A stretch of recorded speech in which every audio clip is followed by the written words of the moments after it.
Η τελευταία φάση στο παιχνίδι. Και ο Σάκα μπροστά.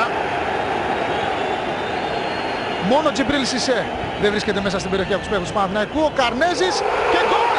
Απίστευτο! Από το Μίτσελ. Είναι απίστευτο αυτό που συμβαίνει στο Ολυμπιακό στάδιο. Στο 8ο λεπτό των καθυστερήσεων. Ο Μίτσελ βάζει καταπληκτικό γκολ. Βέβαια δεν ξέρω κατά πόσο το θέλει, αλλά μικρή σημασία έχει αυτό γιατί βάζει ιστορικό γκολ. Η ΑΕΚ θα προκριθεί με αυτό το γκολ. Δεν νομίζω ότι υπάρχει άλλος χρόνος. Ήμασταν έτσι και αλλιώς 24-25. Έδωσε την εντολή να εκτελεστεί το φάουλ. Ο Ρέστης Καρνέζης δεν εκτίμησε σωστά τη φάση και ο Μίτσελ σκοράρει.